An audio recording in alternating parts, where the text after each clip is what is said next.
जय श्री कृष्ण दोस्तों। श्री कृष्ण ने पांडवों को बताए कलयुग के 5 कड़वे सत्य, जिनको सुनकर आपको शर्म आ जाएगी।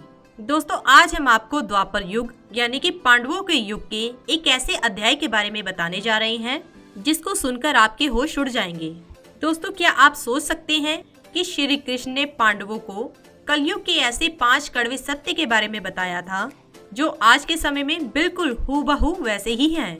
महाभारत युद्ध जीतने के बाद एक दिन पांडवों को कलयुग के बारे में जानने की जिज्ञासा हुई। वो ये जानना चाहते थे कि कलयुग में मनुष्य कैसा होगा और कैसा आचरण करेगा। बिना कुछ सोचे समझे सभी पांडवों ने श्री कृष्ण से पूछ लिया। यह सोचकर श्री कृष्ण ने 5 पांडवों को वन में अलग अलग जाने के लिए कहा। सबसे पहले युधिष्ठिर ने जंगल में एक 2 सूंड वाले हाथी को देखा। यह देखकर वो आश्चर्यचकित रह गए। जंगल से लौटने के बाद जब उन्होंने श्री कृष्ण को इसके बारे में बताया तो कृष्ण ने इसका मतलब समझाया कि कलयुग में ऐसे लोग राज करेंगे जो बोलेंगे कुछ और करेंगे कुछ और। ऐसे व्यक्ति दोनों तरफ से प्रजा का शोषण करेंगे। श्री कृष्ण का कथन आज के नेताओं को दर्शाता है। अर्जुन को वन में एक पक्षी दिखा जिसके पंखों पर वेदों की लिखावट थी, लेकिन वो मनुष्य का मांस खा रहा था।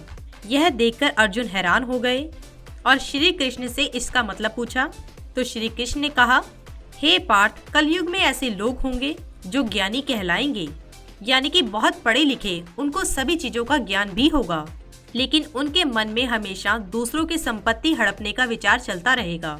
ऐसे ज्ञानी व्यक्तियों के मन में हमेशा यह विचार चलता रहेगा कि कैसे किसी की मृत्यु हो और हम उसकी संपत्ति हड़प लें। किसी भी मनुष्य का कितना भी बड़ा ओहदा क्यों न हो, सबके मन में हमेशा दूसरों की संपत्ति देखकर मन में द्वेष और जलन की भावना रहेगी और मन में यह विचार हमेशा रहेगा कि कैसे हम इसकी संपत्ति हड़प लें। ऐसा क्या करूं कि ये संपत्ति मेरी हो जाए। कलयुग में ऐसे लोग बहुत ही कम होंगे जो वास्तविक रूप से संत रहेंगे। भीम ने एक गाय को देखा जो जंगल में बैठकर अपने बच्चे को चाट रही थी और वो गाय अपने बच्चे को इतना चाट रही थी कि उसके कारण बछड़े का खून निकल आया। जब भीम ने कृष्ण को यह बात बताई तो कृष्ण ने कहा कि कलयुग में लोग अपनी संतानों के लिए इतने आश्वस्त हो जाएंगे कि उनकी संतान का विकास ही रुक जाएगा। यदि किसी की संतान अध्यात्म के मार्ग पर चलकर साधु संत बनेगी तो बाकी लोग तो उनका आशीर्वाद लेंगे, लेकिन उनके ही माता पिता अपनी साधु बनी संतान को देखकर रोएंगे। माता पिता हमेशा यही सोचेंगे कि हमारी संतान का क्या होगा। श्री कृष्ण ने यह भी बताया कि कलयुग के माता पिता अपनी संतान को परिवार के मोह माया में बांधकर ही रखेंगे।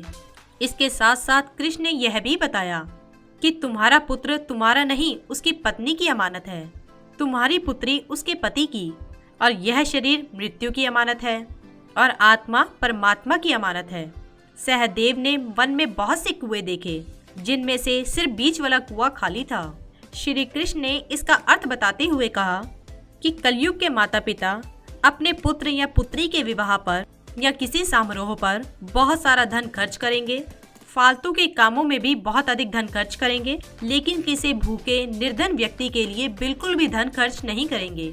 मदिरा पान में संभोग कर स्त्रियों की संतुष्टि में, नशा करने में और मांस खाने में बहुत ही अधिक धन खर्च किया जाएगा। और जो लोग ऐसी आदतों से दूर रहेंगे उन पर कलयुग का प्रभाव ना होकर परमात्मा का प्रभाव होगा और वह हमेशा शांतिपूर्ण जीवन व्यतीत करेंगे।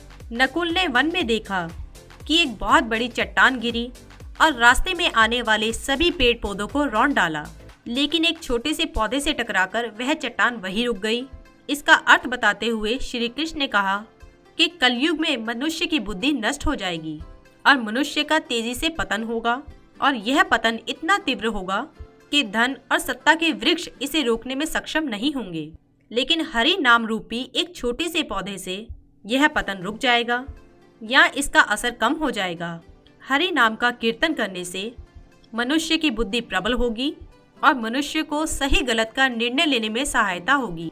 जीवन का परम लक्ष्य क्या है और जीवन की मोह माया से निकलकर मोक्ष की प्राप्ति कर प्रभु के लोक में जगह कैसे पाई जाए, इस पर ध्यान लगा पाएगा। इसलिए हमें हमेशा अपने इष्ट की पूजा करते रहना चाहिए, जिससे हमारे शरीर में हमारे इष्ट के गुण आने लगेंगे।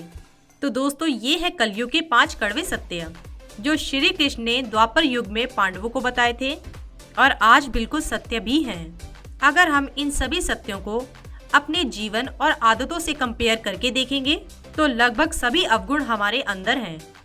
इसमें आपकी कोई गलती नहीं, यह तो कलयुग का प्रभाव है।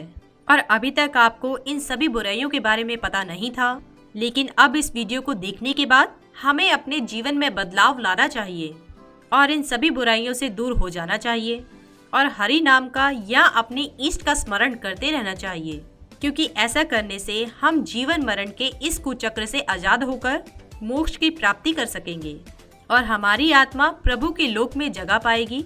बाकी सब तो मोह माया है। इसी के साथ ही दोस्तों, अगर आपको ये वीडियो पसंद आया हो तो इसे आप लाइक कीजिए, अपने दोस्तों और रिश्तेदारों के साथ शेयर कीजिए और सब्सक्राइब कीजिए।